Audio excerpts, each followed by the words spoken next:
الحمد لله الذي جعل الصلاة عماد الدين وجعل تركها سببا للخسران المبين، والصلاة والسلام على سيدنا محمد صلى الله عليه وسلم الذي حذر أمته من تضييعها۔ ناظرین کرام، السلام علیکم۔ آپ دیکھ رہے ہیں ترجمان الکتاب یوٹیوب چینل، وہ چینل جہاں کتاب اور سنت کی روشنی میں دین کو سمجھنے کی کوشش کی جاتی ہے۔ آج کے اس نہایت اہم ویڈیو میں ہم فضائل نماز سے نماز چھوڑنے پر وارد ہونے والی سخت وعید کے بارے میں دو نہایت فکر انگیز احادیث آپ کے سامنے پیش کریں گے۔ یہ وہ موضوع ہے جس پر غور نہ کیا جائے تو انسان آہستہ آہستہ دین کی بنیاد ہی کو بیٹھتا ہے، اس لیے گزارش ہے کہ ویڈیو آخر تک توجہ کے ساتھ ضرور دیکھیے۔ اب ہم کتاب سے اصل عبارت آپ کے سامنے پیش کرتے ہیں۔ نبی اکرم صلی اللہ علیہ وسلم کا ارشاد ہے کہ جو شخص دو نمازوں کو بلا کسی عذر کے ایک وقت میں پڑھے، وہ کبیرہ گناہوں کے دروازوں میں سے ایک دروازہ پر پہنچ گیا۔ نبی اکرم صلی اللہ علیہ وسلم کا ارشاد ہے کہ جو شخص دو نمازوں کو بلا کسی عذر کے ایک وقت میں پڑھے، وہ کبیرہ گناہوں کے دروازوں میں سے ایک دروازہ پر پہنچ گیا۔ فائدہ: حضرت علی کرم اللہ وجہہ فرماتے ہیں کہ حضور صلی اللہ علیہ وسلم نے ارشاد فرمایا کہ تین چیزوں میں تاخیر نہ کر، ایک نماز جب اس کا وقت ہو جائے، دوسری جنازہ جب تیار ہو جائے، تیسری بے نکاحی عورت جب اس کی جوڑ کا خاوند مل جائے، یعنی فوراً نکاح کر دینا۔ بہت سے لوگ جو اپنے کو دیندار بھی سمجھتے ہیں اور گویا نماز کے پابند بھی سمجھے جاتے ہیں، اور کئی نمازیں معمولی بہانہ سے، سفر کا ہو، دکان کا ہو، ملازمت کا ہو، گھر آ کر اکٹھی ہی پڑھ لیتے ہیں۔ یہ گناہ کبیرہ ہے کہ بلا کسی عذر، بیماری وغیرہ کے نماز کو اپنے وقت پر نہ پڑھا جاوے۔ وہ بالکل نماز نہ پڑھنے کے برابر گناہ نہ ہو، لیکن بے وقت پڑھنے کا بھی سخت گناہ ہے، اس سے خلاصی نہ ہوئی۔ ایک مرتبہ حضور اقدس صلی اللہ علیہ وسلم نے نماز کا ذکر فرمایا اور یہ ارشاد فرمایا کہ جو شخص نماز کا اہتمام کرے تو نماز اس کے لیے قیامت کے دن نور ہوگی، اور حساب پیش ہونے کے وقت حجت ہوگی اور نجات کا سبب ہوگی، اور جو شخص نماز کا اہتمام نہ کرے اس کے لیے قیامت کے دن نہ نور ہوگا اور نہ اس کے پاس کوئی حجت ہوگی اور نہ نجات کا کوئی ذریعہ۔ اس کا حشر فرعون، حامان اور ابی بن خلف کے ساتھ ہوگا۔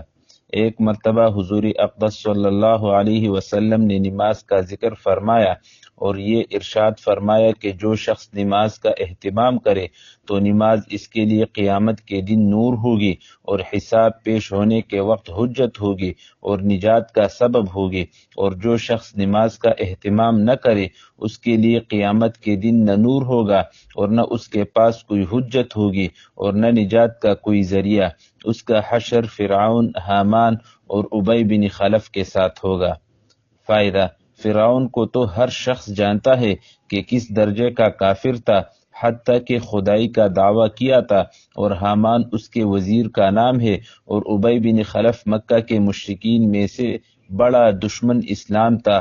ہجرت سے پہلے نبی اکرم صلی اللہ علیہ وسلم سے کہا کرتا تھا کہ میں نے ایک گھوڑا پالا ہے، اس کو بہت کچھ کھلاتا ہوں، اس پر سوار ہو کر نعوذ باللہ تم کو قتل کروں گا۔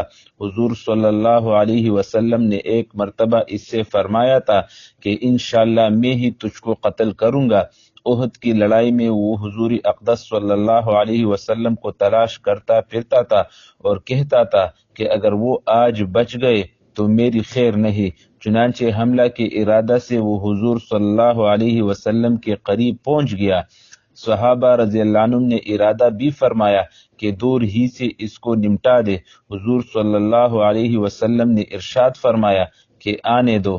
جب وہ قریب ہوا تو حضور صلی اللہ علیہ وسلم نے ایک صحابی رضی اللہ عنہ کے ہاتھ میں سے برچہ لے کر اس کے مارا، جو اس کے گردن پر لگا، اور ہلکا سا خراش اس کی گردن پر آ گیا، مگر اس کی وجہ سے گھوڑے سے لڑکتا ہوا گرا اور کئی مرتبہ گرا، اور بھاگتا ہوا اپنے لشکر میں پہنچ گیا اور چلاتا تھا کہ خدا کی قسم، مجھے محمد صلی اللہ علیہ وسلم نے قتل کر دیا۔ کفار نے اس کو اطمینان دلایا کہ معمولی خراش ہے، کوئی فکر کی بات نہیں، مگر وہ کہتا تھا کہ محمد صلی اللہ علیہ وسلم نے مکہ میں کہا تھا کہ میں تجھ کو قتل کروں گا، خدا کی قسم اگر وہ مجھ پر تھوک بھی دیتے تو میں مر جاتا۔ لکھتے ہیں کہ اس کے چلانے کی آواز ایسی ہو گئی تھی جیسا کہ بیل کی ہوتی ہے۔ ابو سفیان نے جو اس لڑائی میں بڑے زوروں پر تھا، اس کو شرم دلائی کہ اس ذرا سی خراش سے اتنا چلاتا ہے۔ اس نے کہا تجھے خبر بھی ہے کہ یہ کس نے ماری ہے؟ یہ محمد کی مار ہے، مجھے اس سے جس قدر تکلیف ہو رہی ہے۔ لات و عزا یعنی دو مشہور بتوں کے نام ہے کہ قسم اگر یہ تکلیف سارے حجاز والوں کو تقسیم کر دی جائے تو سب ہلاک ہو جائے۔ محمد نے مجھ سے مکہ میں کہا تھا کہ میں تجھ کو قتل کروں گا، میں نے اسی وقت سمجھ لیا تھا کہ میں ان کے ہاتھ سے ضرور مارا جاؤں گا، میں ان سے چھوٹ نہیں سکتا۔ اگر وہ اس کہنے کے بعد مجھ پر تھوک بھی دیتے تو میں اس سے بھی مر جاتا۔ چنانچہ مکہ مکرمہ پہنچنے سے ایک دن پہلے وہ راستہ ہی میں مر گیا۔ ہم مسلمانوں کے لیے نہایت غیرت اور عبرت کا مقام ہے کہ ایک کافر پکے کافر اور سخت دشمن کو تو حضور صلی اللہ علیہ وسلم کے ارشاد کے سچا ہونے کا اس قدر یقین ہے کہ اس کو اپنے مارے جانے میں ذرا بھی تردد یا شک نہ تھا، لیکن ہم لوگ حضور صلی اللہ علیہ وسلم کو نبی ماننے کے باوجود، حضور صلی اللہ علیہ وسلم کو سچا ماننے کے باوجود، حضور صلی اللہ علیہ وسلم کے ارشادات کو یقینی کہنے کے باوجود، حضور صلی اللہ علیہ وسلم کے ساتھ محبت کے دعوے کے باوجود، حضور صلی اللہ علیہ وسلم کی امت میں ہونے پر فخر کے باوجود کتنے ارشادات پر عمل کرتے ہیں، اور جن چیزوں میں حضور صلی اللہ علیہ وسلم نے عذاب بتائے ہیں ان سے کتنا ڈرتے ہیں، کتنا کانپتے ہیں، یہ ہر شخص کے اپنے ہی گریبان میں منہ ڈال کر دیکھنے کی بات ہے۔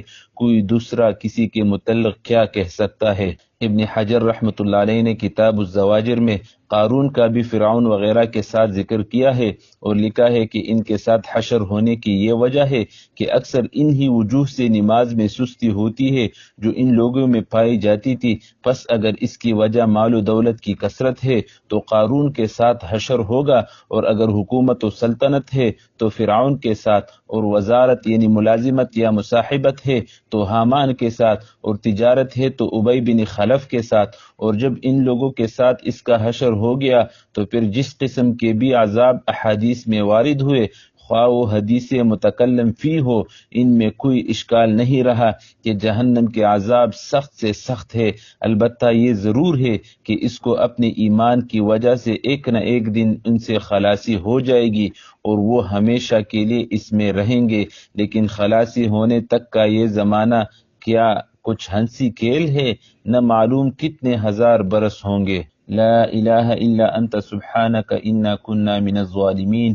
اے اللہ، ہمارے دلوں میں نماز کی محبت پیدا فرما، ہماری کوتاہیوں کو معاف فرما، ہمیں نماز قائم کرنے والوں میں شامل فرما اور ہمیں دنیا و آخرت کی رسوائی سے بچا لے۔ اے اللہ، ہمیں نوری نماز عطا فرما اور قیامت کے دن اپنے نیک بندوں کے ساتھ اٹھا، آمین یا رب العالمین۔ آج کا سوال: کیا ہم واقعی اپنی نماز کو وہ اہمیت دے رہے ہیں جس کا اللہ اور اس کے رسول صلی اللہ علیہ وسلم نے حکم دیا ہے؟ اپنی رائے کمنٹس میں ضرور لکھیے، اور اگر ویڈیو آپ کو پسند آئی ہو تو لائک کرے، اپنے دوستوں کے ساتھ شیئر کرے، اور ترجمان الکتاب کو سبسکرائب کرنا ہرگز مت بھولیے تاکہ ایسی مزید اصلاحی ویڈیوز آپ تک مسلسل پہنچتی رہے۔